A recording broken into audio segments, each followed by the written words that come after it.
A well-known neuroscientist from Karolinska in Stockholm, one of the world's leading medical institutions. And a fun fact, it's also home to the committee that selects the Nobel Prize in medicine. Well, this neuroscientist said it was impossible to both play musical instruments and ride a bicycle at the same time and at different rhythms. He presumed that pedaling cadence might be coupled to the musical tempo, as it happens with the legs' motions in marching bands. Leonardo proved him wrong. Not only did he perform while cycling, he created an entire Cyclophonica bicycle chamber orchestra.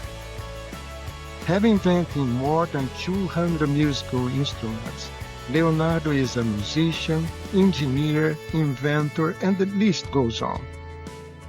Yet beyond all his talents, Leonardo is one of the kindest, funniest, most curious people, and one of the best listeners I have ever met.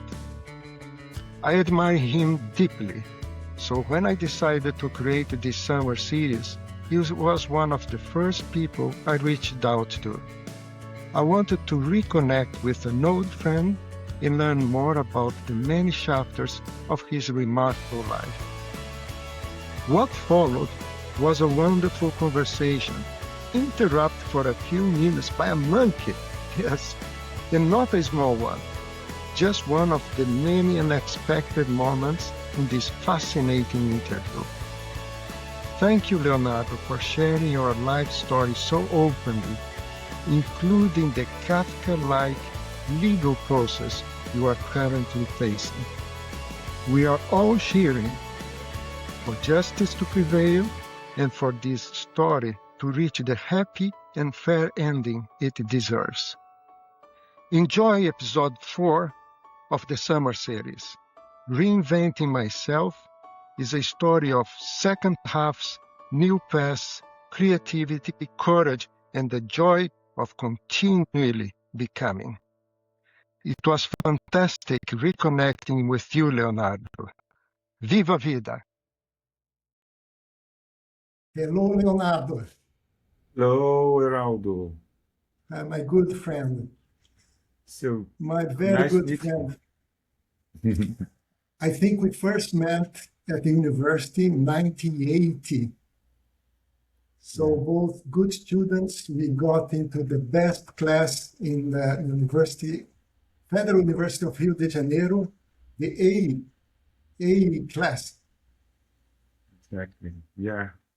Yes, it's there's no way I can forget that there was this incredible starting of our studying life in 1980, just after these famous exams called vestibular that were very stressful.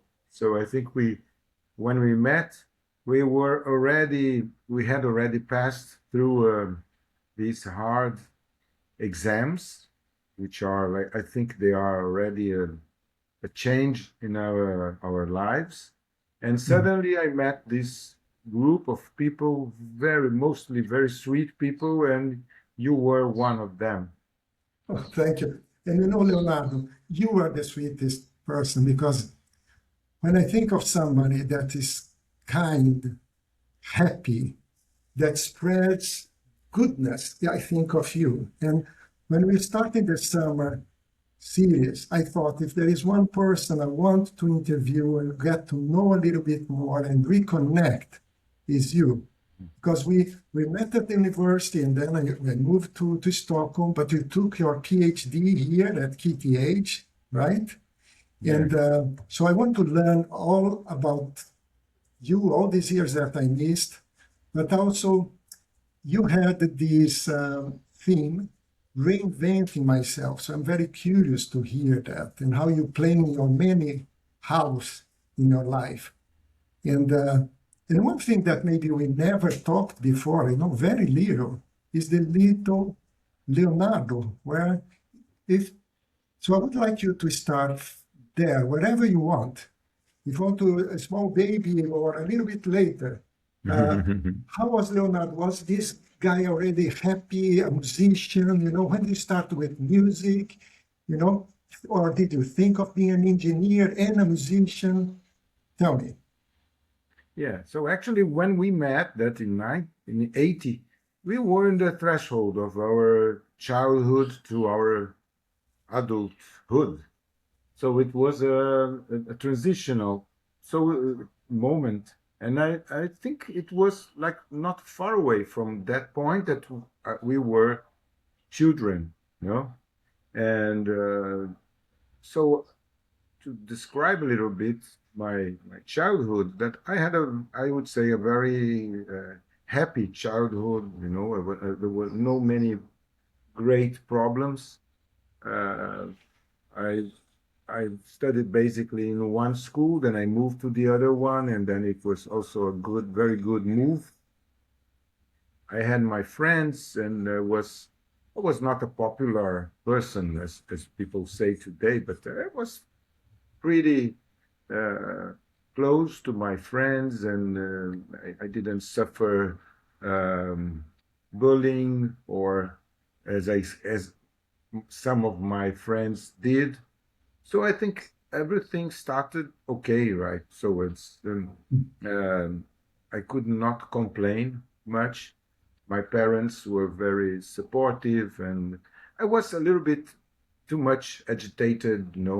I had some diagnose at that time that I had uh, this rhythmic behavior. It was a funny diagnosis that diagnostic that uh, when you look at the brain waves, through the electroencephalogram, there were some weird waves at that time, in the 70s, early 70s. And then I was living okay with this diagnose of having this rhythmia, which doesn't exist anymore. It was an old term, so probably it was some kind of attention disorder. So, and I was very,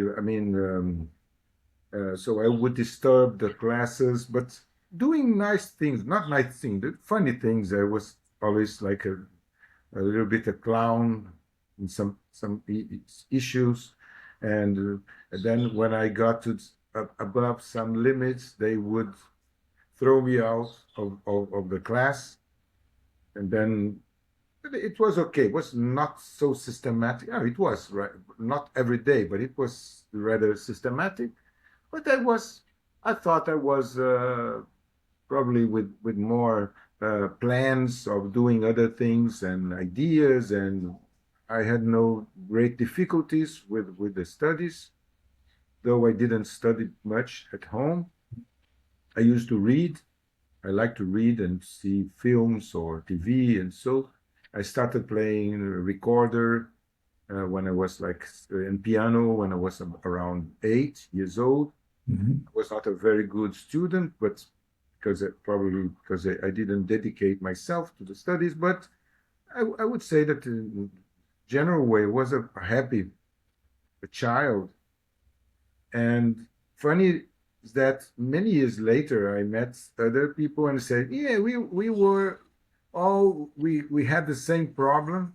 So we had this attention disorder, and we found out that we took the same medicines, which were that is the standard like Gardenal, that was a typical medicine for such people.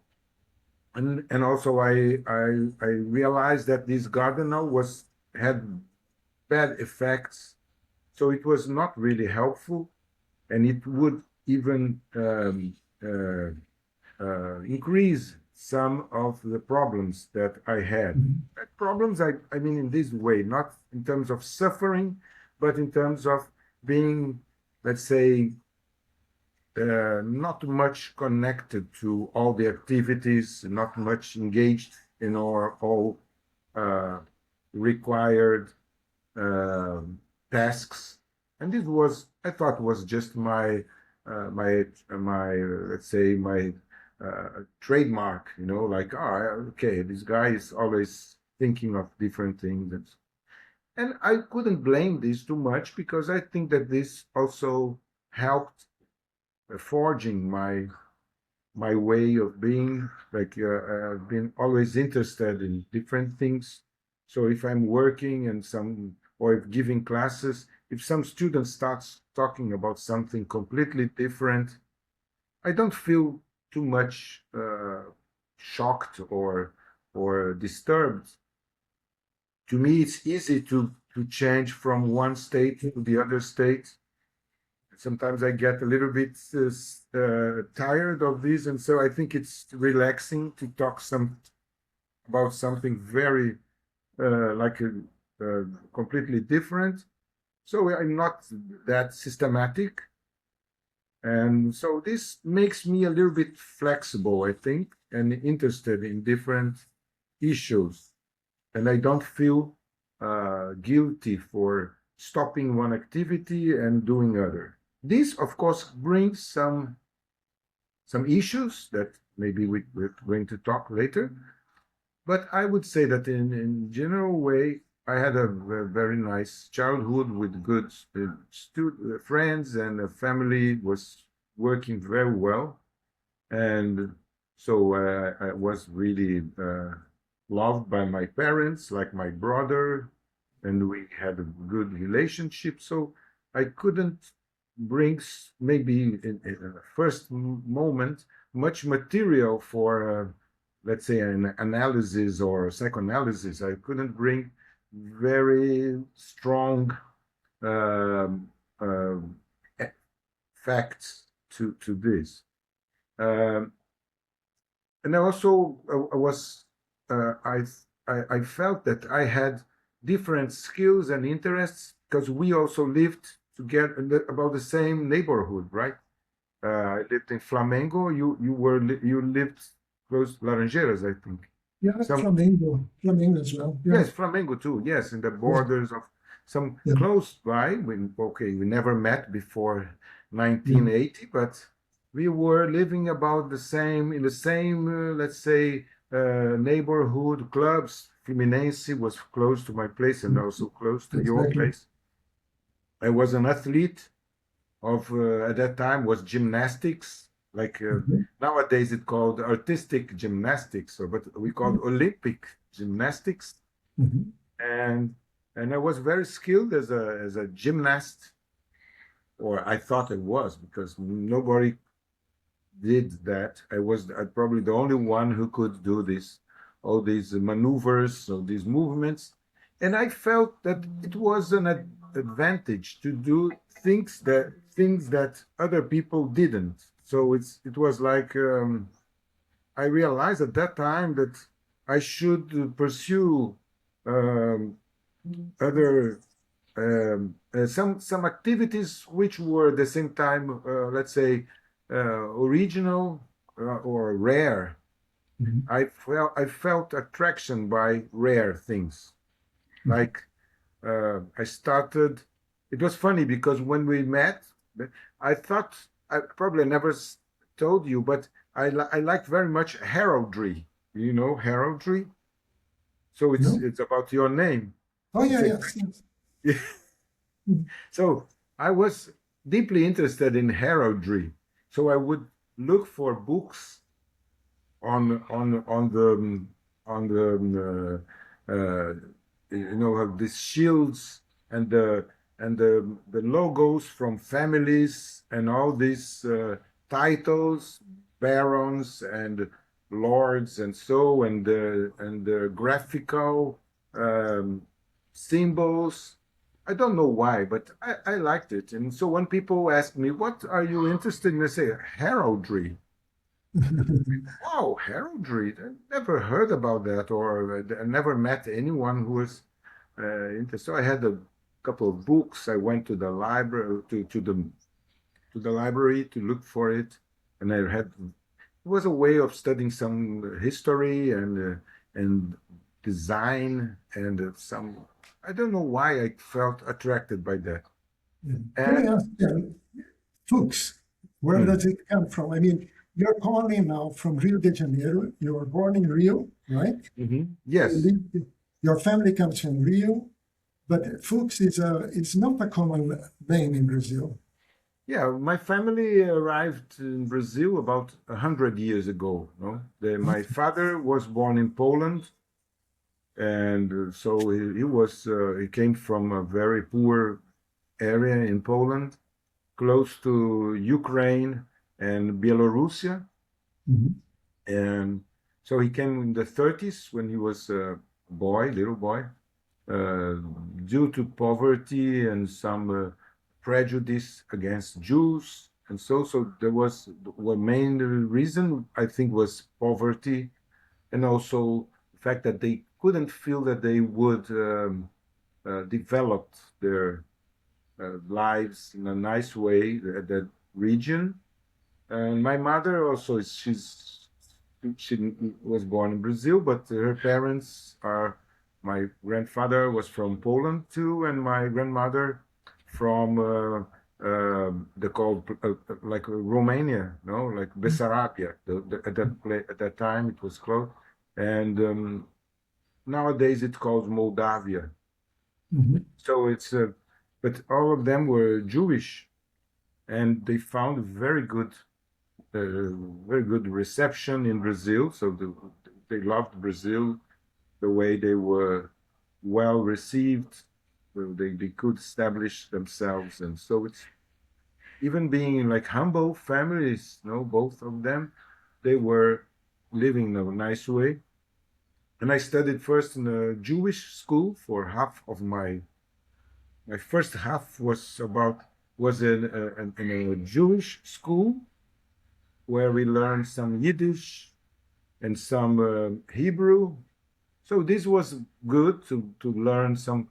So it helped me a lot to learn some Swedish later on because I already knew, I was familiar with German languages, Mhm.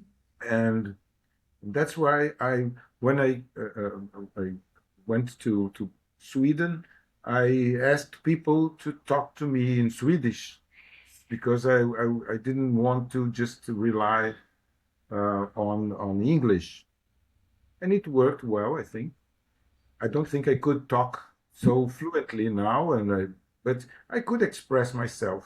Right. So it was also one of the things was languages was my interest. So I learned very early Spanish, some Italian, and I thought I would be a polyglot. So this was one of my dreams. I was just uh, thinking of how many languages I could learn. Mhm. And then when I was 10, I decided to study Chinese, for instance. Wow. And I went to there was a priest, Christian priest in Gloria. There was a church for the Chinese Christians. And I talked to him. He used to teach Chinese.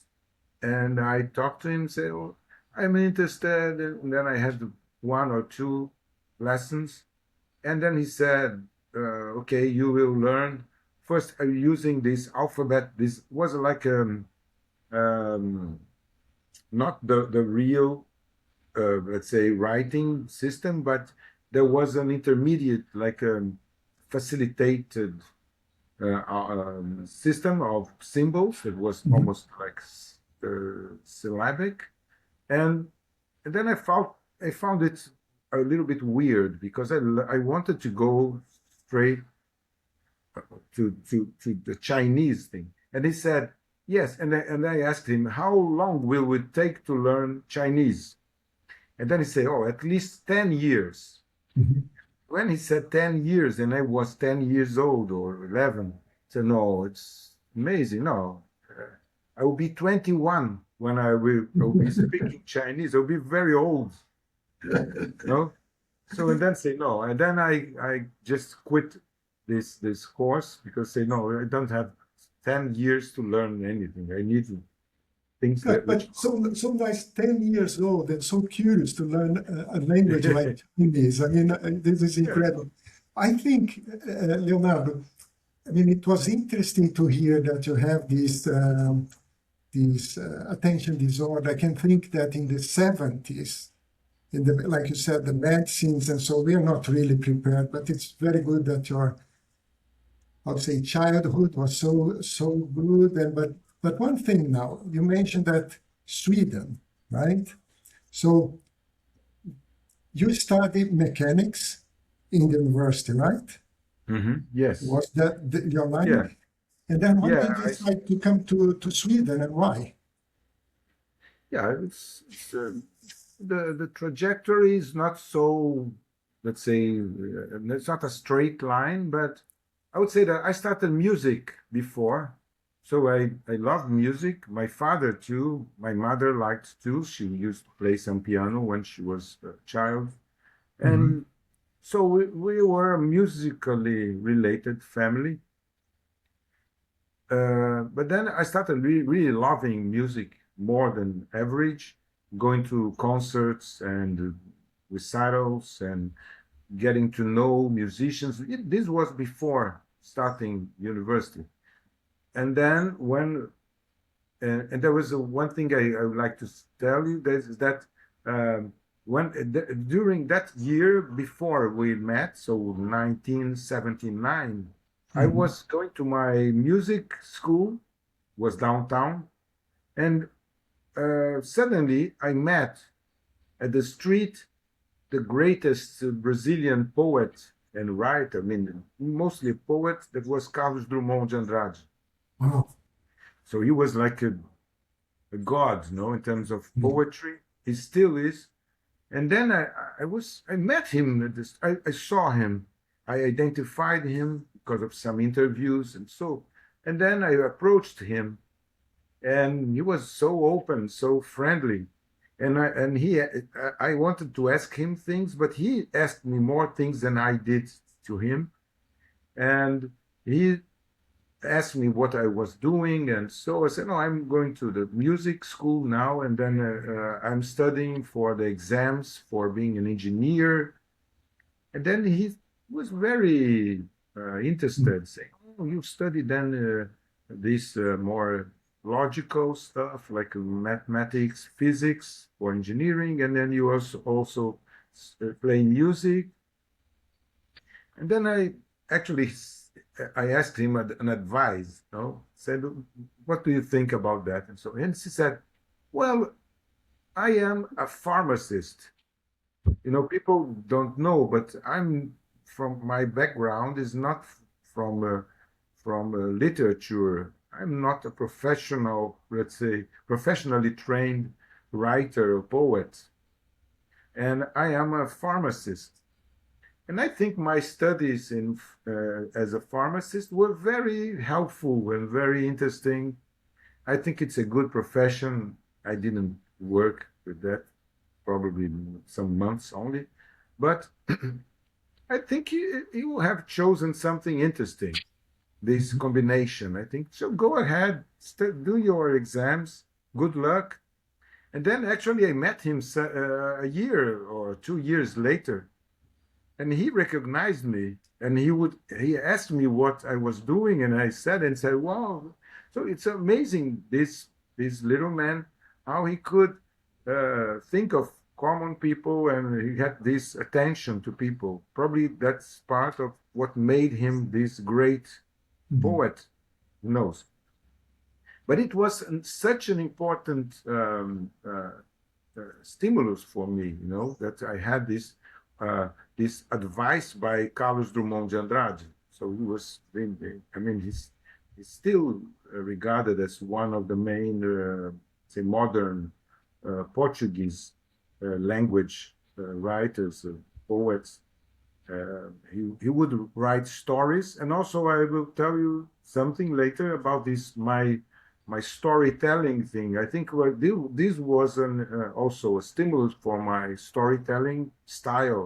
I like to tell stories, and now this is part of my present activities is writing a book. Mhm. But so, of course, I don't want to close completely my childhood description, but I think that uh, I think that many of my skills or my interests today are related to everything that I learned when I was a child was very important.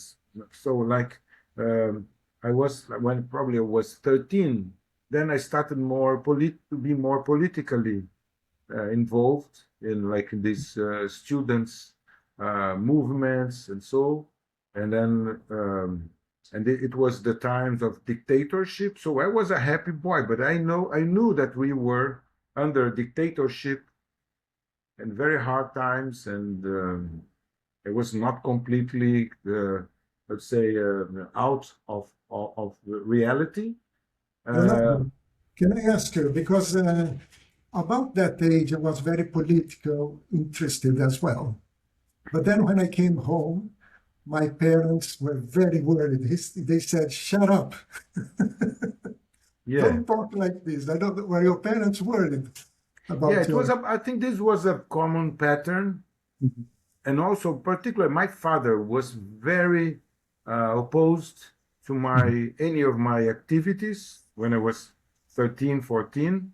He would Mhm. try to stop me from not from thinking or reading, but from going to these acts. There was some demonstrations and things. And also he had his story, and I only uh, realized about this story many years after he died. Actually, he died very, very young, and uh, he would be very uh, opposed to any political expression by us, saying don't talk, don't tell people about your ideas, don't like this thing, don't go out. And then I realized he told me that he was arrested when he was 16. Mhm. No? And he was arrested because he was mostly because he was a foreigner, and he was described as a communist uh, related to USSR, and so because he was Polish, Mhm. he didn't have his Brazilian citizenship yet.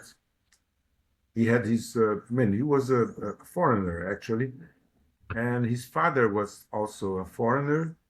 I don't know why, but he did not get the naturalization to Brazil. And my father, because of this political activity, he was arrested for one day, or I think only one night. But got a very terrible trauma because of that. And then many years later, after he died, I went to the political organs to see the archives, and I found his archives. So he was in the files since he was 16, and they were following actually every step of his life. It was amazing. I thought he was a little bit like that. He had this fantasy, Mhm. like neurotic person with these fantasies of being chased by the police and so. But actually, he was. It was amazing that how this dictatorship still kept for many years, and even after a little bit after the end of the dictatorship. I mean, actually, he couldn't make it because he died exactly in 84. That was the last year of dictatorship. So I was still at university when he died, was 21. And but still everything was true, that all his fantasies were true, were real stories. And he could, and actually, I am now an European citizen because of that, actually, because uh, he was so afraid of asking for his citizenship, and he was always postponing this phase, this request of citizenship. And then uh, he couldn't also get a passport to travel. It's amazing. No, he was an engineer. He was a smart guy, and he was invited to go to Japan to stay for a year. And unfortunately, he couldn't accept it because he knew that he would not never get his passport, and because of that, he would not be allowed. And he didn't want people to know about his past. That was such a silly thing, but still he was arrested because he was asking people to sign like a list against nuclear power, nuclear bombs, and so there was a pacifist manifesto. It's so easy for us to forget how it was, right? Because I mean, my father or my mother, I don't think they were arrested, but I recall how scared they were, Mm-hmm. I mean, at school, I had very good history teacher, was very, how to say, excited about the Russian Revolution and other stuff. And my parents, no, don't go there. Yes, exactly. And I asked my grandfather, who was a communist. I mean, he would say he was a communist since I was a child. I remember that he would say, "No, I support USSR. I think they are having an incredible, it's an incredible country, what they did, the revolution." So he didn't want to convince me much, but of course it was an influence. And he taught me also to learn, I learned some Russian because of him, taught me how to read the Cyrillic letters, so which I know. I mean, it's interesting because even today, if I see a text in Russian, I can read it, not so fluently, but I can read and I can understand sometimes, not always, of course, but I have some knowledge because of my grandfather. I studied. I bought a book, a dictionary, and so I think that, again, talking about these stories, is that of course they always contribute to our way of being, of interest, and also this let's say these paranoias that sometimes they are not really paranoias, they are real stuff. And my father was right all the time when he said about his story, because he couldn't prove. He only felt that, it's funny that he worked for the telephone company, like you did, like Ericsson in Sweden. He worked for CTB, Companhia Telefônica Brasileira, and he was doing writing. He was the one who planned the stations. He was very good in that. And his achievements were always, when we went by car to some other towns or even in Rio, say, "Oh, that building, I am the one who projected that design." So he was very happy. That was the thing that really pleased him to have these achievements. He said, "Oh, all the network. I was in the project of this network with my team. He was the boss of that group, and that building exists because of my planning of the station, because telephone needed buildings and installations, not like nowadays, of course." And this was I think that was the thing that mostly excited him to have done something in the world, because he had these buildings to show. And still today, these buildings now are turned into cultural centers or some stuff, other thing. But still, I remember he was behind this. But actually, what I want to say is that even working for the telephone company, he would never answer the telephone. When the telephone rang, he would do something else and say, "Oh, please, I answer the telephone." He had this. He was afraid of answering the telephone because he was thought that it was not so clear, but there was some excuse. Say, oh, I'm busy here, I'm fixing this thing. Go ahead, answer the telephone. But actually, he hated to answer the telephone, being a telephone person, no? That's it. And, That's it. and Leonardo, actually, if you if we fast forward, I mean, it's an amazing, how to say, childhood, parents, caring parents, intelligent ones. I mean, how how come you did the engineering, right? And then yeah, how come you decide to come to Sweden? Because that's the next time we met. yeah. Actually, I went to different through different phases in my life. So I graduated at school, at engineering school, as you did. But I interrupted my studies for 2 years because I went to an orchestra. So my dream was playing in an orchestra.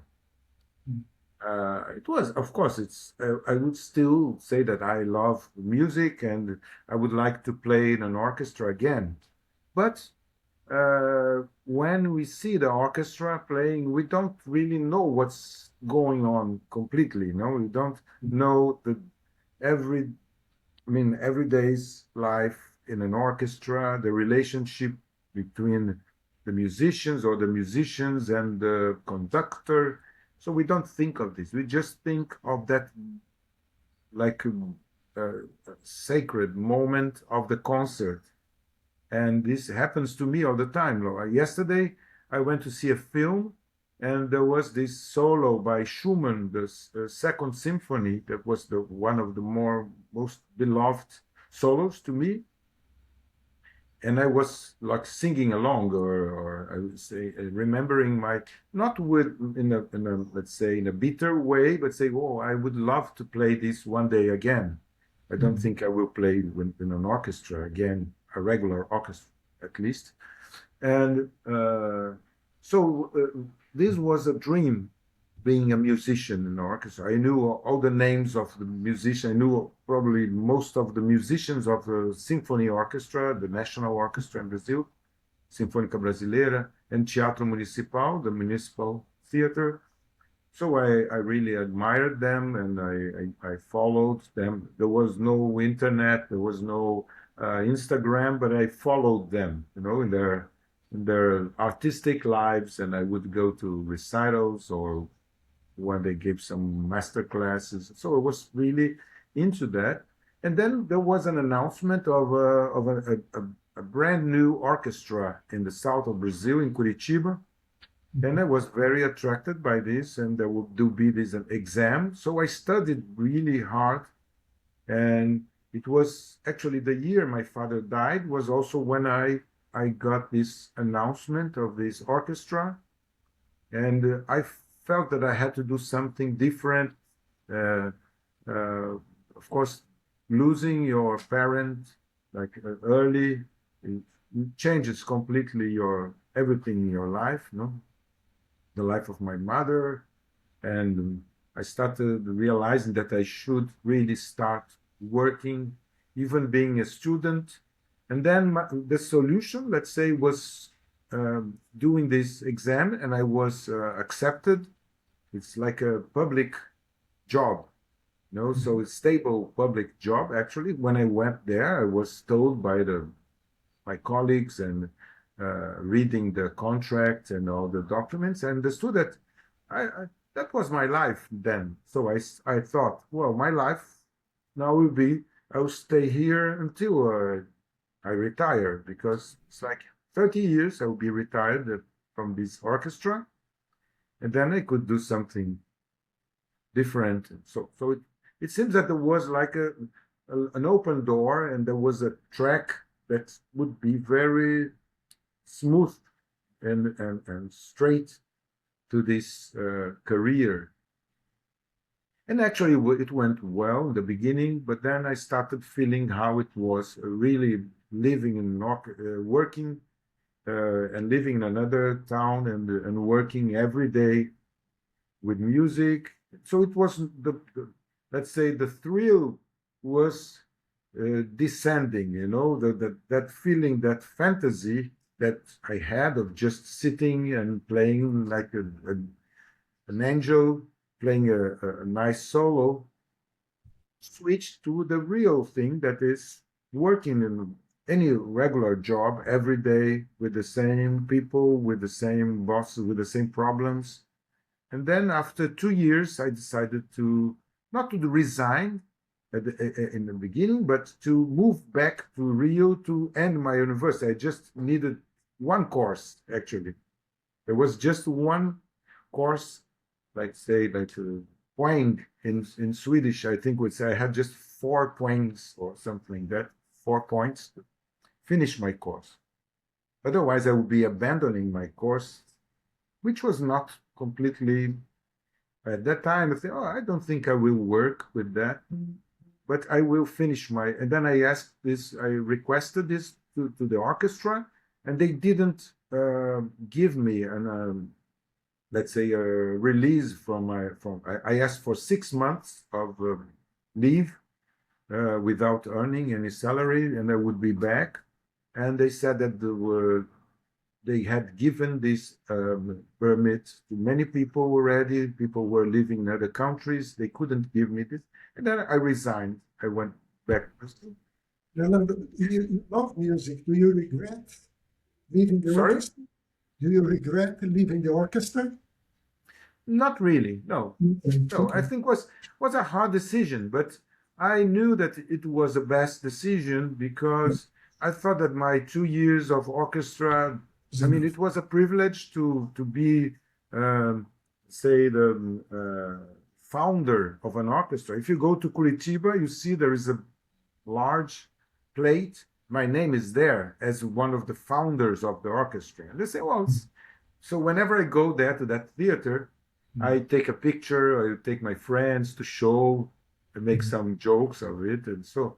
But most of the names that are there, they retired already. They spent all their lives there. I didn't. I was one who really drop out that group. And I hope you tell a little bit later about the new orchestra that you created, the ones on what's the name? The bicycle. There is a Yeah, name. yeah. So Yeah, let's go. Yeah. So I think I have, it's a long story, that we are talking about. But just going a little bit further, I went there and then there was I was promised a job at the orchestra. The conductor invited me to be a member of the theater, the opera house. He knew me from before because I played in a youth orchestra before, and so he was very friendly and he liked me. He thought I would be a good member of the orchestra. But it never happened because there was so many political changes and they could not even contract people. And then he was very sorry and said, "Oh, I can't help you now, but you have to wait maybe a year or 2 years." And at that time, I got a job as a mechanical engineer so I went abroad and I started working in oil field activities. So I completely changed my life suddenly. And then I was an engineer. Because it took me just 3 months to finish that course, the remaining course, and then I got my diploma, and then I got this job, and I went to Scotland, Colombia, Ecuador, and so it was a period of a little bit more than a year. And after that, I realized I didn't want to continue as an oil field engineer because I was still missing my orchestral life, and it was a very harsh environment. I was feeling I had I had very intense pain in my back.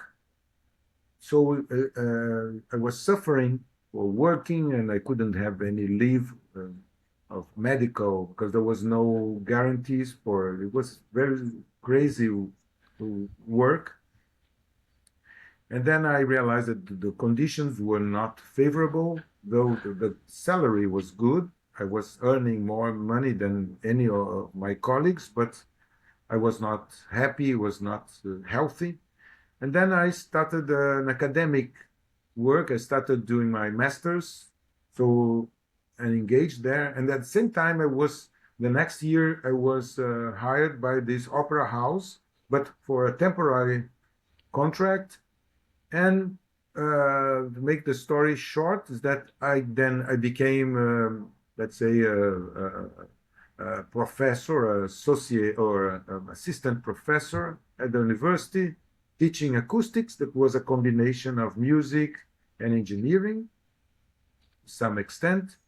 And then I was, let's say, a professor, a young professor, and then 3 or 4 years later, I decided to go to Sweden because it was a very good institution. It is still not, I mean, nowadays things changed a lot, but this was a famous institution in Stockholm at KTH that everybody knows. And it was Talmusik Herschel department. TMH. And it was an incredible department that started with, I think, with the support of Ericsson back in the 50s. It was a famous lab. And I met all these famous people there, Sundberg, that would be my supervisor, and Gunnar Fandt, and Johan Lidenkrantz. So they were big figures in this area. And then I was very happy to meet these guys whom I had read about. And so this department was very special. It doesn't exist anymore as such. Now it has been splitted and dismantled as a lab. Unfortunately, times are different now. But this was the reason why I went to Sweden, because I was looking for a place for doctoral studies that I would be supported by my university, my country. I would get some additional scholarship for my expenses. So it was convenient. And with my wife, Eloisa, who is a medical doctor, and she also went to Karolinska Institute. I think she was more successful than I was in Sweden, because she even met the Queen in 2 occasions. I don't think you Swedish people. No, I never. Well, I met the Queen walking the dog. I was also walking the dog. So we said hello.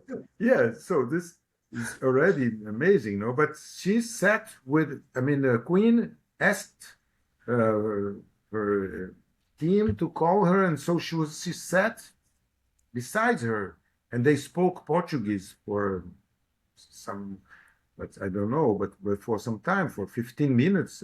So 2 times, in 2 occasions. So he got this prize, this scholarship as also a doctoral student.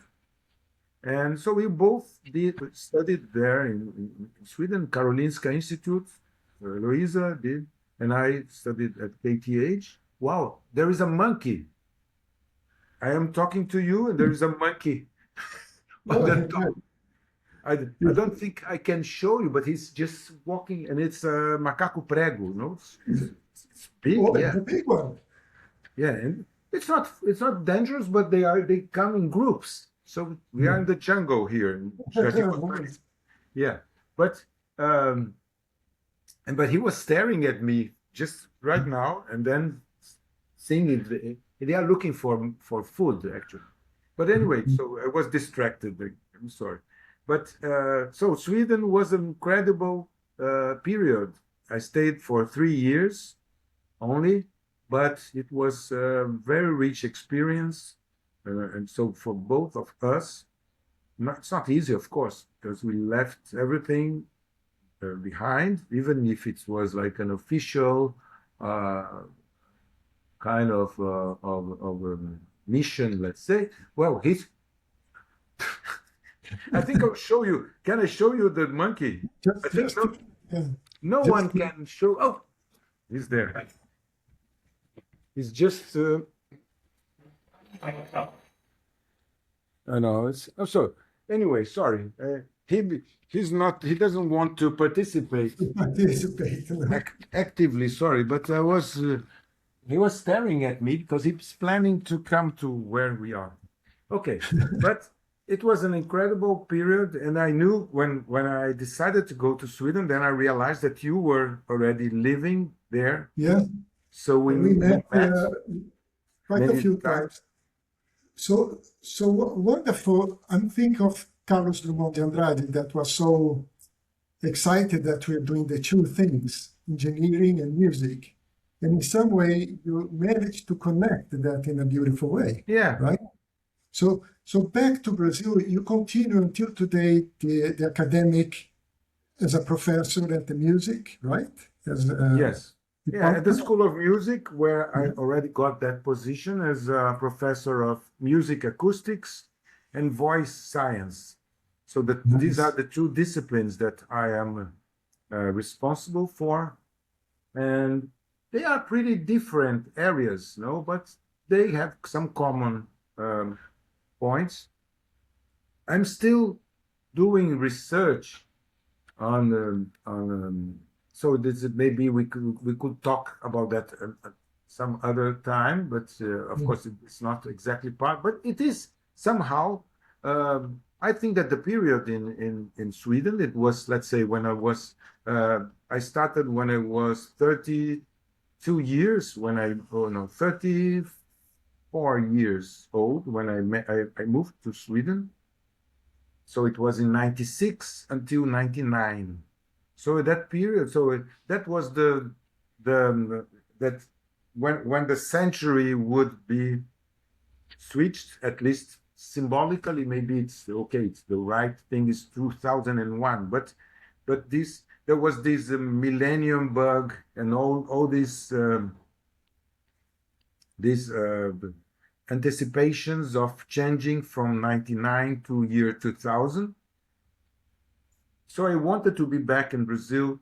I think this was the reason. I didn't want to stay in Sweden the year 2000. I wanted 99 was, I think, Okay. my deadline for this phase, and I wanted to start something different when it would be 2000.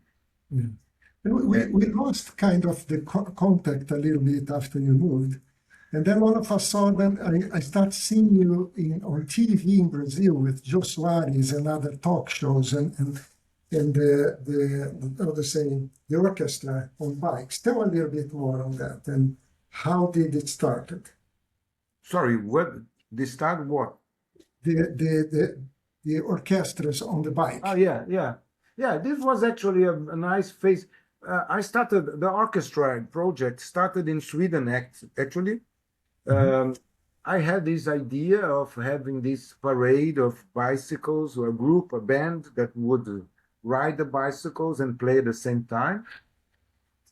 And I started doing experiments in Stockholm with some instruments and with my bike, which was eventually stolen. But anyway, it was useful for this period to do the experiments on how to if it was possible to ride a bike and play at the same time. And it Mhm. was interesting because my wife being a neurologist, child neurologist, I talked to her supervisor, who was a famous scientist, and I I asked him if it was according to his knowledge, it would be possible to, for instance, to ride a bike and to pedal Mhm. this bike and to play music at a different rhythm. And he was doing some, not of course not exactly the same kind of experiments, but he would be able to predict or to have an idea because he did some temporal study, on timing, on movement, and so that was his area. Uh, so I asked him, and he said, "I don't think so. I don't think it's possible to ride a bike at one rhythm and to play music at a different. I think you are you So are you you proved are him sort of wrong. there's a lock. There is a um, commitment of this. And then I showed him that I could. He said, "No, I don't think." And then he was impressed. No, his name is Hans Forsberg. He's Okay. well known. He's now retired, but he's still very active in this area of science and working for international institutions. So being challenging Forsberg about that was an interesting moment because I asked him as I was very naive, and he said no, and I showed him the opposite, and I he went, just, "Wow, I just imagine, I mean, because seeing you and the whole group, and I've seen it from tapes on YouTube and TV, and so it's just amazing, Leonardo, what the guys yeah." can do. But we needed a group, actually. The problem is that I couldn't be an orchestra by myself. And then I met one guy. I went to Svampen one day. I had this meeting with this guy who was from working in a company I don't remember, it was some kind, I think it was, okay, I don't remember right now the name, but he was working for advertisement and so for one of these bike companies. There was of these army bikes at that time. You Mhm. probably remember the name. And this, and then he asked me, "Do you think you can organize one of these concert performances in Gotland? We want to do that in Gotland, and everybody will be naked." That was his idea, I think. Everybody would be naked and playing instruments on the bikes, and so. And I said, "Wow, it's a good idea." I think there was at that time some of this naked biking movement. I was not Did really. you, so you naked on the bike? Yeah, so he Perform. wanted to combine everything. Naked people on the bikes playing music. And and I said, "Wow, okay, I'm ready for that." And then said, "Okay, I don't remember how much, but let's say I have 20,000 kronor, and then you produce everything." And say, "Oh, I can't produce everything. I mean, I'm not a producer. I am ending my thesis. I have to defend my thesis." And it would be in the summer of 1998. And actually didn't work, but it was because he said, "No, I have this money, but you have to arrange everything." So And we still have something left to do. yeah, he left everything. I was in charge of finding the naked people, the musicians, the bikers, or the same people that would do the three of them. And so it didn't really happen. But I realized that even companies would like this idea, and so but it was not. There was no real orchestra at that time, and I didn't have time. I was really in a rush by this thesis. But when I went back to Brazil in '99, I managed to work to. I got some funding for a conference on engineering, actually, and my colleagues who were organizing paid for that. And so musicians, when they are get paid, they will really So work. until today, you have this orchestra, right? Yes, I would say that now we are in a sabbatic this year, let's say Okay. this year, but we are now. I am entering. I am proposing to some funding projects to be to have to play next year. I think we will succeed. So we have been play. We played for 20 years or 25 years at Yeah, least. So exactly. it was successful, no? 25 Yeah. years for Yes. without any accidents, without any and this And enabled us. still needing to do the naked thing. Yeah, yeah. Still maybe in Gotland, who knows? No, I'm open for any proposals. Mm. And it was really nicer because of this orchestra. and people still know of it. You can find on Yes. internet many videos at YouTube. Just Cyclophonica. It's easy. Maybe I don't know if you can write it here, but it's Cyclophonica. Cyclophonica. Cyclo with Phonica. Y, and then phonica. Yeah. It's one word. Phonica with Cyclo. PH. Yeah, and then we had also one of the greatest things in this group, I would say, is that we had a godfather who was Mhm. Hermeto Pascoal. So when Yeah. I met him and Mhm. Hermeto died a year ago, he would be 90 years old, 2 days ago, actually. Uh, and he was a genius, no? He was probably one of the greatest musicians that ever existed. And so when in 99, or maybe no, the year 2000, we had already performed in some places, and I called him, and we had this conversation because I met him before. I went to his house and so, but he didn't remember me well, but he was very open, and then I managed to talk to him, and then I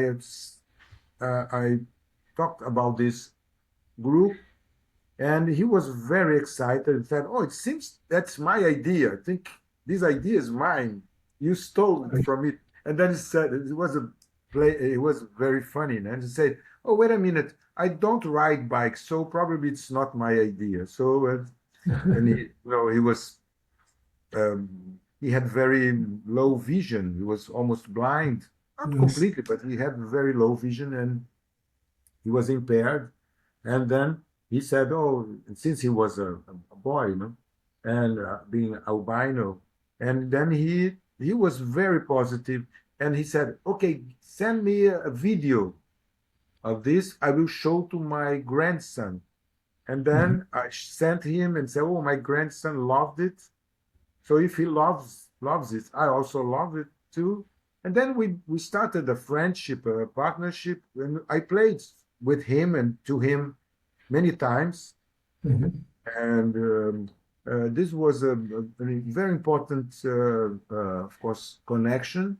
And some days ago, I talked to his grandson. I became a friend of his grandson, and he's a lawyer. He's another interesting person because he studied to be a lawyer, but he didn't want to be a lawyer.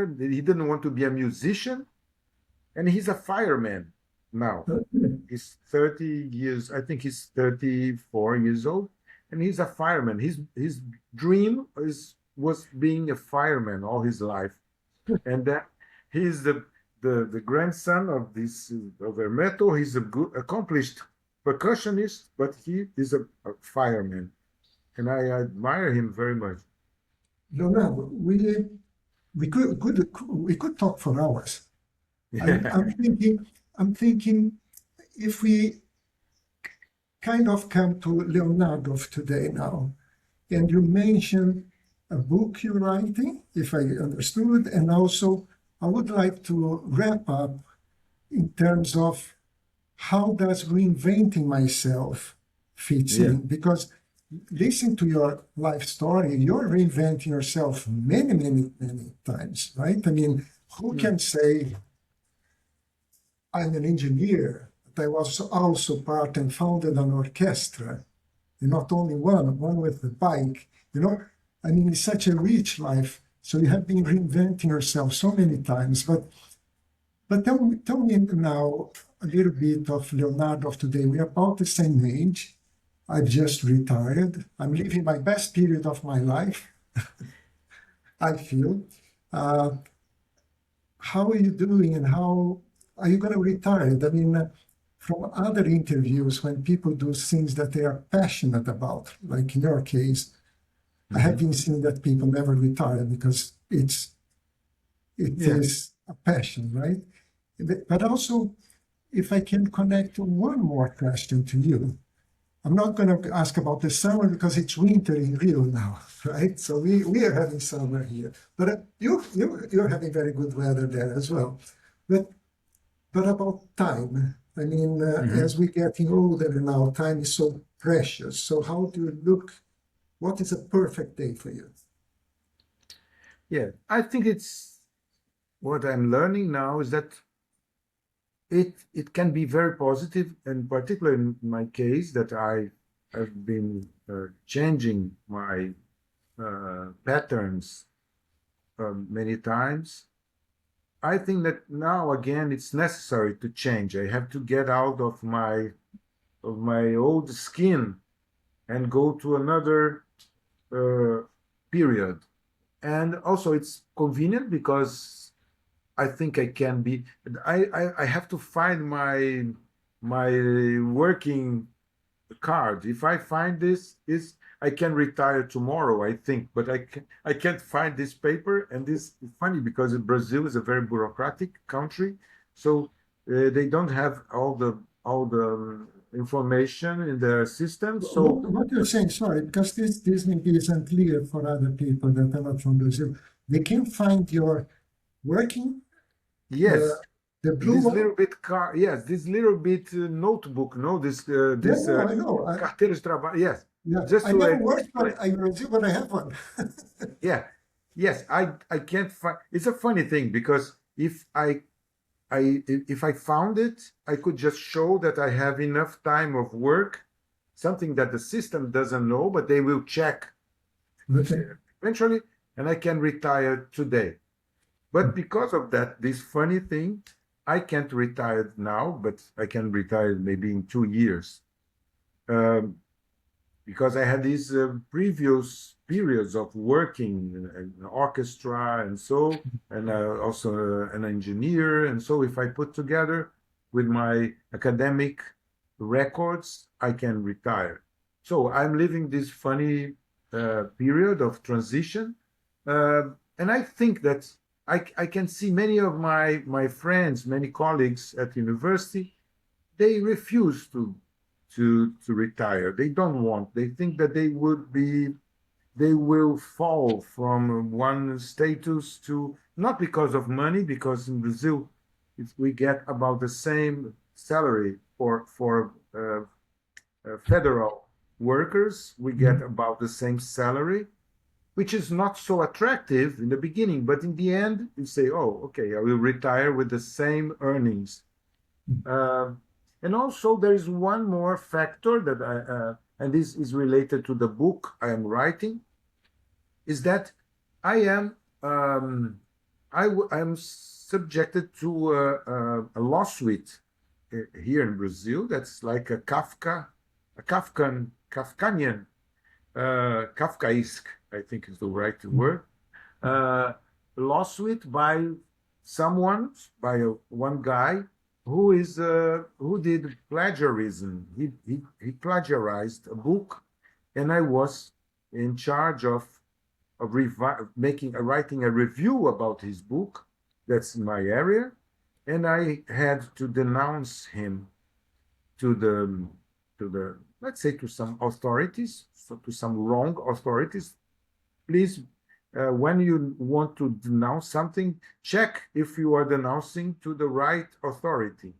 And then that's something I learned late in my life. And I denounced it to an organ for exactly about academic honesty. And eventually, he was pronounced innocent, which is not my trouble. And then he sued me, and I lost this lawsuit. It's a crazy thing. Is I'm not describe the whole story. My Mhm. book will tell you about the whole thing. And then I I have been under this lawsuit for 5 years now, and it's very stressful. So I could say that the end of my period as my career of my as a professor is being um, contaminated by this ugly lawsuit that's completely unfair. But it is decided, the it went to all steps. I decided to go to all levels up to the Supreme Court, and the Supreme Court didn't really mind. they didn't care about. They didn't even accept my appeals. They didn't read. And actually, they gave me a fine. So, because I was asking something that I shouldn't ask, seems. So, I was fined by the Supreme Court in a lawsuit that they refused to read. And then I am taking this as all this story, trying to get out from taking it from my own ego or my own psychological system and to make a story because I am the one who knows a story, an amazing story. Now the lawsuit is finished and I can be executed anytime. Executed, I mean they will draw from my accounts a very high amount of money. It's about $12,000 or 13 or 14, almost $14,000 as indemnity for doing nothing wrong, for doing what's correct. And so all these unfair thing, I'm trying to transform in something, a story, because it's impossible to cope with such absurd story. So because of that, I'm now trying to put all the elements in. So I decided to go to the Supreme Court so that I have the whole story because my lawyer said, "Stop here. You lost. Now you pay, and that's the end." I said, "No, I'm going." And then I had to spend more money, of course, no, about $8,000 just to go to the Supreme Court. And then I knew that the chances were very small for changing for this game, you know, for changing this story. But I found it was a good investment for my dignity and also for my grandchildren. I want them to know this story, or not only my grandchildren, of course, but I want everybody to know this story that happened in the 21st century. So I'm being this keeps me more having the duty of writing about that and exposing the whole story gives me some, let's say, relief from this personal burden and makes me more like, let's say, I have a theme. I am the author. Maybe I will be the author of one book. I mean, I wrote things in my area, but it's as a romance. I must say that this is an amazing story. It's like you say, it's Kafka. It's Yeah. I thought when you said that you didn't find your book, it was a little bit Kafka also, but Yeah. that's another story. It's just to find. But what I hear from you, and funny how we reconnected there, is that, as you know, I started to write quite a lot. Yes, I know. Yeah. And for me, writing is a way also of healing, you know? It is for some of this stuff is, I mean, the troubles I had with the adoption of Maria and the lawyers and the judge there in Brazil, that's a really Kafka thing, right? Mhm. So I really felt that writing on that gave me, you know, some kind of peace, you know? And so Yeah. I really resonates with me what you've been through, and I understand now why you're reading a book, writing a book. Yes.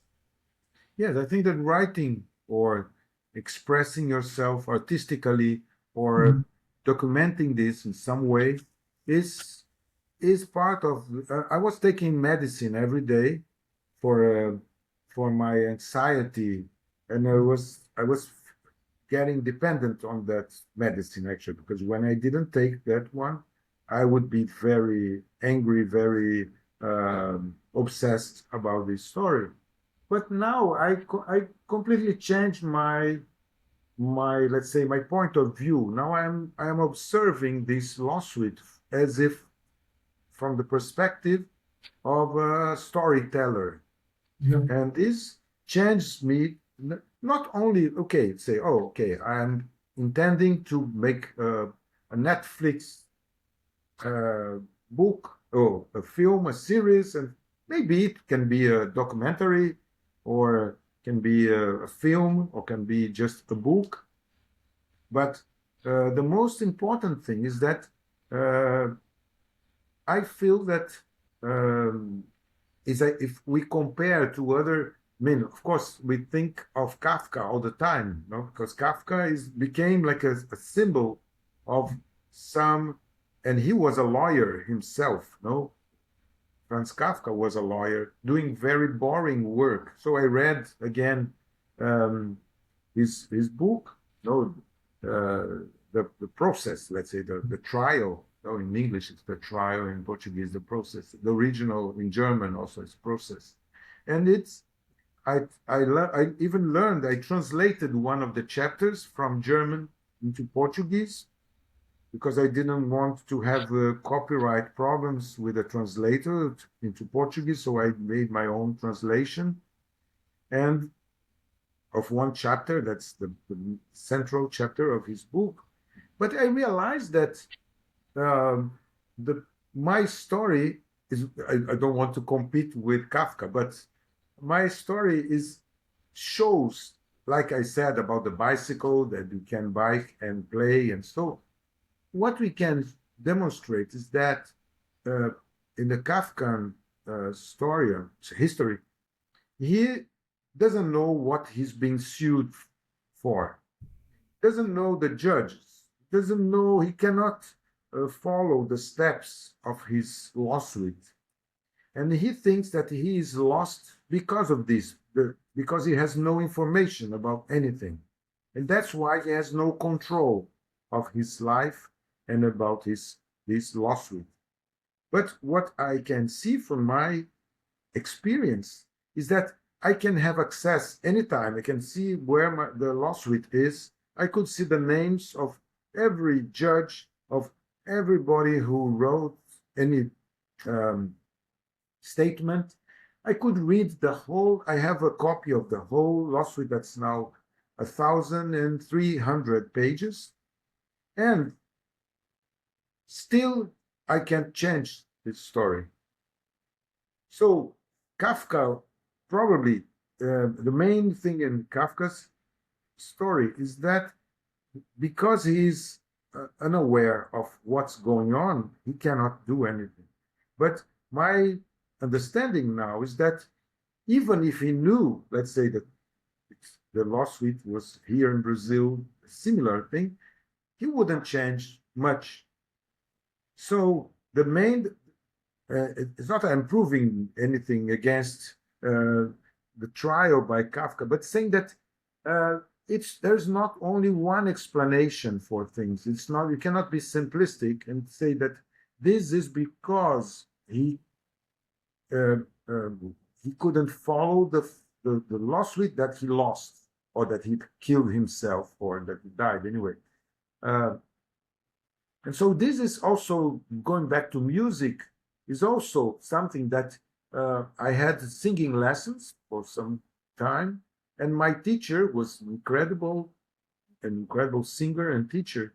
He said, singing is very difficult because you cannot see the organs. Everything is internal.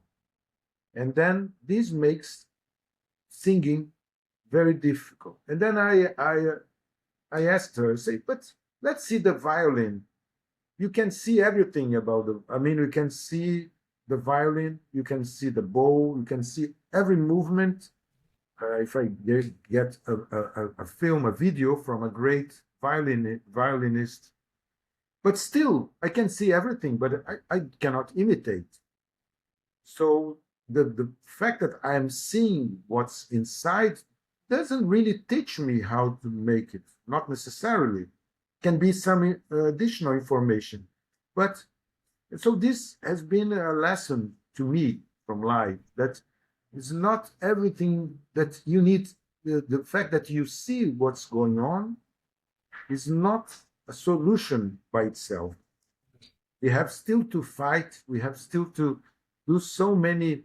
And also about our shift of career, I met a movie maker last night. He's a very original person. Like his name is Giulio Bressani. He's famous in Brazil at least, and he won some prizes. He made 60 films at least. He's still working on his next film. And then I talked to him. We had a very nice conversation. And he said, you must not necessarily have to change things. You must repeat. And they said, I'm trying to repeat myself every time. But I know that doing a perfect repetition, I will always do something different. And this difference is what makes one film different from the other. It's not because I'm trying to make completely different films. I'm trying probably to do the same film over and over again, but being aware that these subtle, let's say, these mutations, these sudden changes in some details, these are the important movements. So it's a minimalist idea. I still don't understand it very well. I mean, I don't think, but this was a relief because it's like, no, keep doing the same thing, because doing the same thing, you don't do an exactly similar. There will be a mutation. There will be always some small spark that will appear in one point or other. And even if you try to imitate yourself, I'm not trying to imitate other people, fortunately, but I'm imitating myself. And this is interesting because I'm looking back my production and see that I started writing many papers about the area of acoustics or voice science. They were just left behind, but they were good ideas or good promising things. So there are so many promising things that we do, but they just stay as a promising thing in many cases. So there are some treasures that we may have left behind that we could just bring them to nowadays. Probably it's an effort, of course, because we have to update things. So that's it. So I feel that I'm still in this progress of reinventing myself. I have invented more than 200 instruments. And I was talking to some people today, and they go, wow, 200 instruments. I said, yes, if you count it with more tolerance, maybe 300. And they go, wow. And I say, which instruments are there? I said, well, none of them looks like a piano or a flute or a modern oboe, but they are new. They are compositions. They are some kind of creatures that I made. Like they are like characters in a story. Probably none of them will be successful or famous like a piano or a violin but they are. It's fascinating. And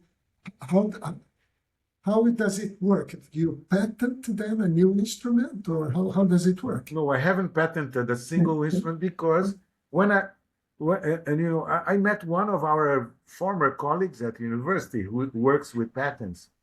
And he was very frank to me. He said, oh, it looks nice what you have here, but you know how much you have to pay for it to have it patented? Really, in the worldwide, because we live in a global world. And said, not less than 15,000 euros or 20,000 euros for each instrument. So multiply it by 200 or so. And I think nowadays that it's more interesting to have something that people will adopt or try or make their own version than being like, I don't think it's selfish to patent your ideas. It's okay. It's your rights. The rights are changing anyway, but the most important thing is that you make some difference in their lives. And so if you start thinking that you have to make a company, and then you have to patent it, and then you have to industrialize, or you have to put some, let's say, to move some clocks, some gears, make then these gears probably will never turn. It's like creating a barrier, and people will not adopt anything that you make. So now I think I give people just all the instructions on how to make their own if they are. And I can see that it's still difficult to make people interested in things. Remember, this is fascinating. I was not aware 200 to 300 instruments. Yeah, but it's like making, Hermeto Pascoal, he made about 10,000 musics, different songs. Wow. He wrote 10,000. And then probably people will never know more than 20 or 30 of his music. And I see this as and you can be creative doing something. It's just when you see that it is a little bit different. It's not innovation and not bragging, claiming it to be innovative, because innovation is something different, something that really works and it's really employed by people. But to make things available, I think it's already difficult because we have an abundance of things being offered. I made recently about 40 different softwares, small softwares. I wrote them using with the help of artificial intelligence, because we learned some Fortran or some very old languages.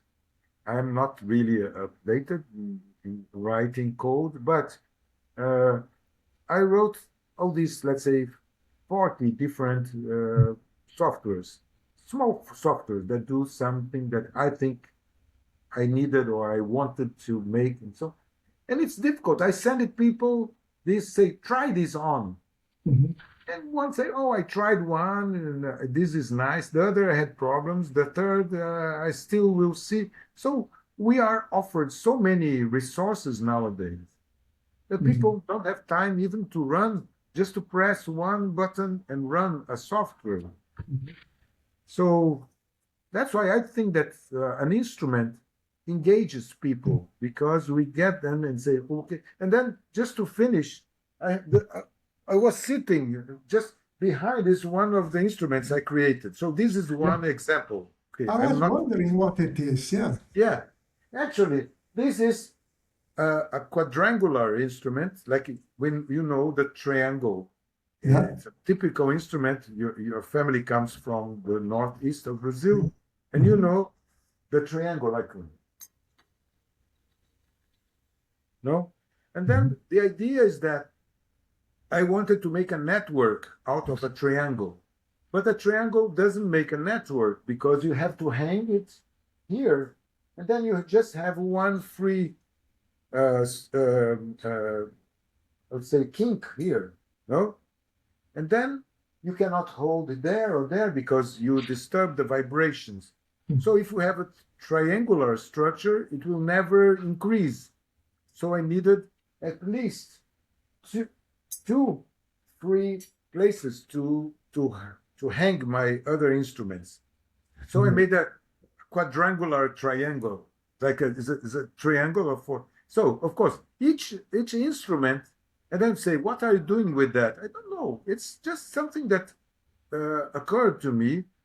It is there. Someone these days, a little boy came and he's played for hours, Nice.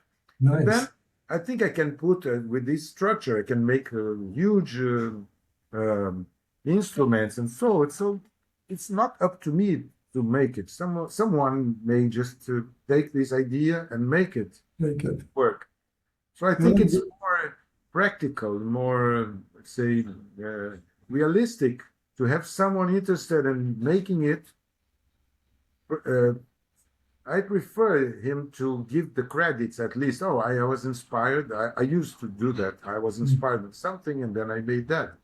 But people don't care about that anymore so much, giving credits to those who provided the input But anyway, Leonardo, I have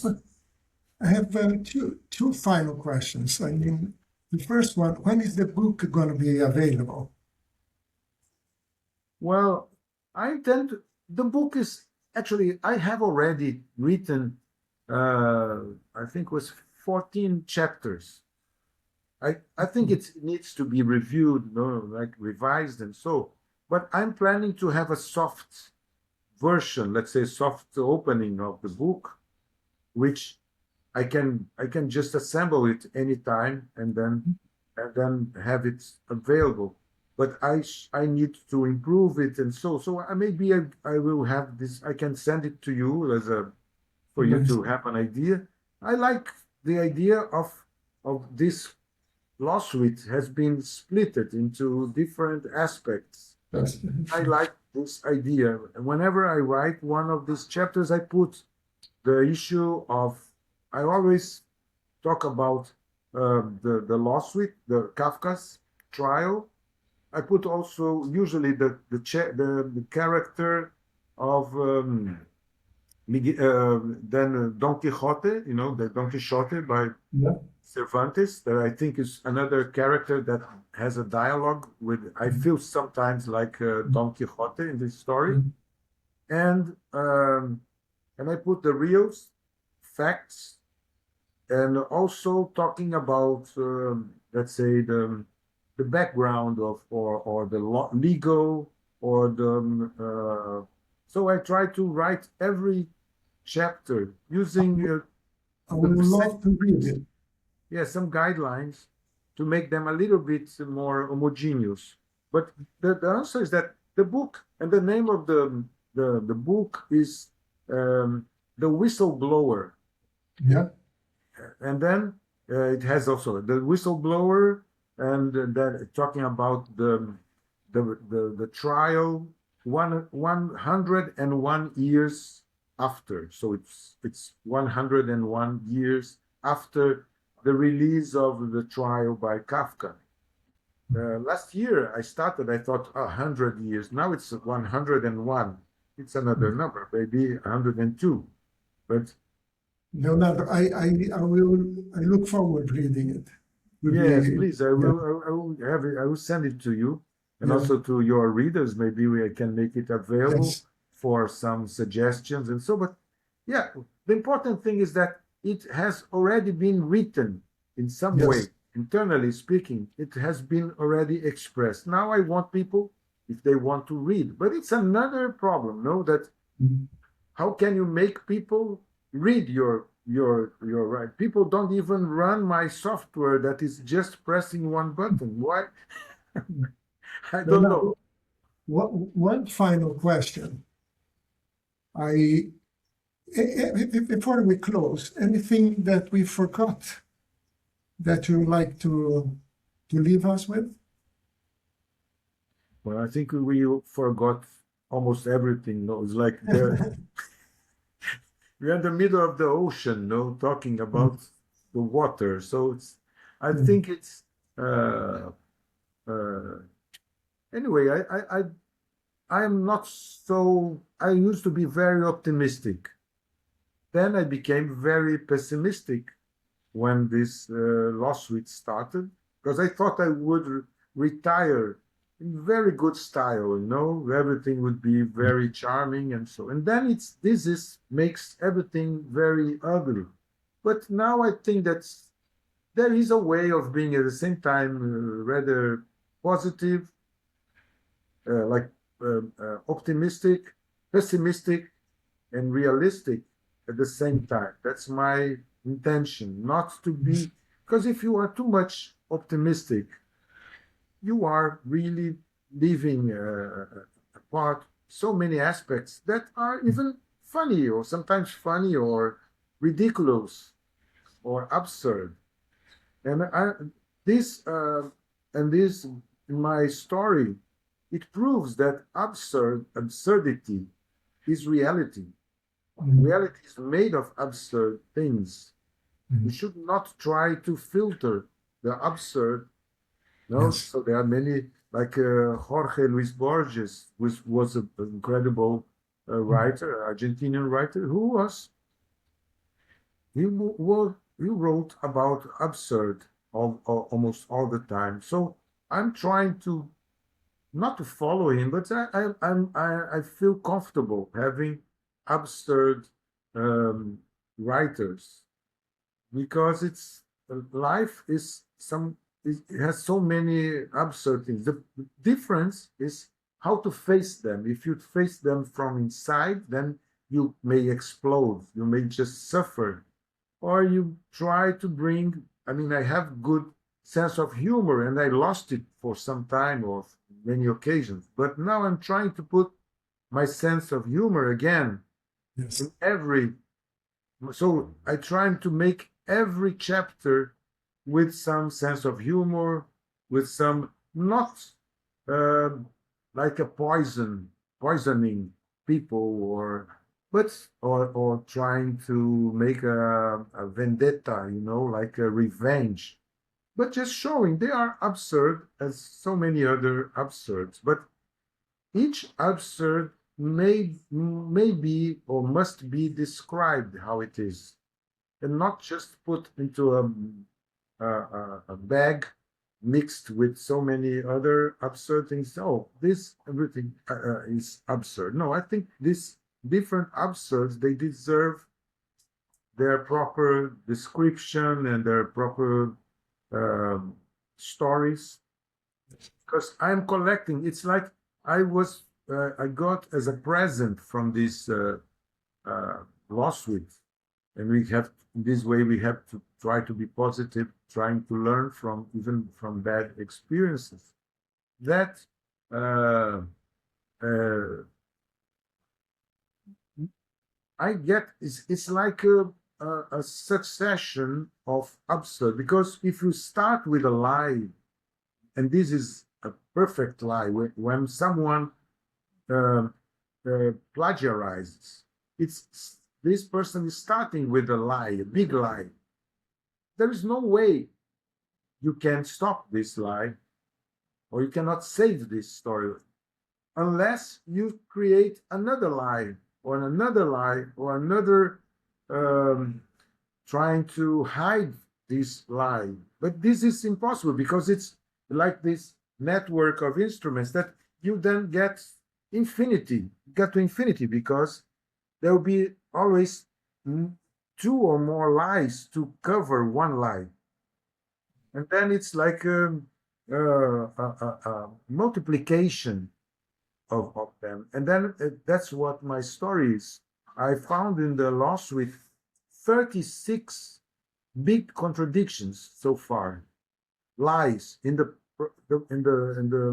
this trial, in this lawsuit. So I can spot, and independent of context, they are lies.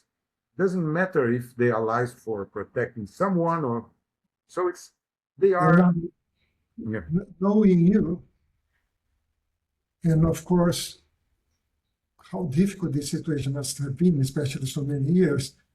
But I'm very happy to see that you're coming from this pessimist into the rational optimist side, so to say, and writing and making sense of this absurd situation, as you mentioned. I mean, it's I cannot imagine, but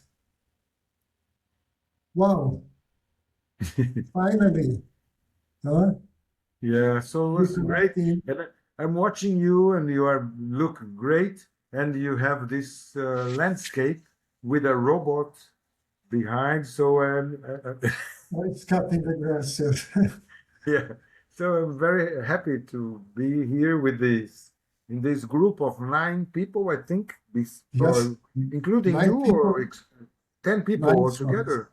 Yeah. Yes, So, and I'm knowing your friends, your colleagues, and these people that you met in life, and I think it's like there's, and you can see that each person has so many aspects and so many stories yes, to tell, and it's like a reel, no, that you are just opening this reel, and then opening and taking the threads, and not only one thread of one type, of string. There are so many strings in each reel. No? And I'm seeing more and more how things connect, you know? Yeah, How, that's how for things sure. like anger, fear, curiosity, reinvention, you know? Yeah, It's things that are very, in some ways, goes across many of our lives. yeah. Leonardo, thank you so Yes, much. and We're going to see Brazil defeating Scotland yeah, today, today right? there's a game today, the match. And Yes. like yesterday was midsummer, right? Right? Or is It was today? on Saturday. Huh? So it was past Saturday, I past was Friday, Saturday, from Saturday to Sunday, yeah. So Friday to Saturday, yes. I would say good midsummer's love, something like Yes. that. Thank you so much. You can your Swedish. Yeah, I have to train more. Okay. Bye bye. See you Ciao, soon. ciao. Bye bye. Ciao.